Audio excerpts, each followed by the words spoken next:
Good evening, I'm Rena Ninen. Millions in the East woke up to a mess Saturday, left behind by a massive and powerful storm.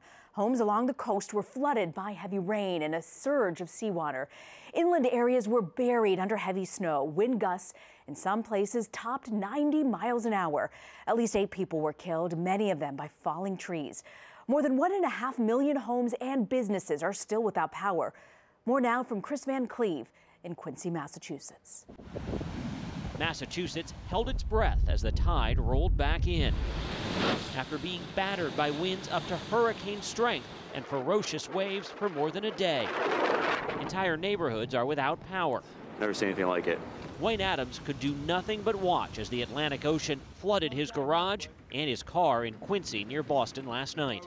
There's no power here. There's no heat, so, we weren't able to, leaving was the right thing to do. The tide is starting to come up again. All day, the National Guard has been using these giant trucks to pick up residents who either fear their homes are going to flood again or would be cut off by the high tide. I was not prepared. Deborah Hunsicker moved to Quincy from South Florida a couple of years ago. Don't blame her if she goes back. I certainly had no idea that the streets would flood and there would be no way out. In Watertown, Mass., powerful gusts snapped utility poles, leaving a tangled mess in the streets. And in Duxbury, first responders rescued this horse after a shed collapsed around it Saturday morning. A 6-year-old Virginia boy died when a tree crashed into his home. Maryland's governor issued a state of emergency as high winds toppled trees and sent them crashing into homes.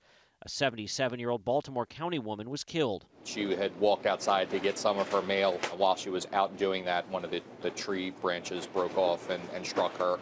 The National Guard and Quincy Police are still relying on large pieces of equipment to get people in and out. The concern now is less water as the tide's coming down and more power. The lights are still out and it's going to be a very cold night. The winds are ramping down, which means repairs should speed up. But the city's mayor here in Quincy says this has been the most damaging storm to the city's infrastructure in 40 years. Rena? The power of Mother Nature. Thank you, Kris.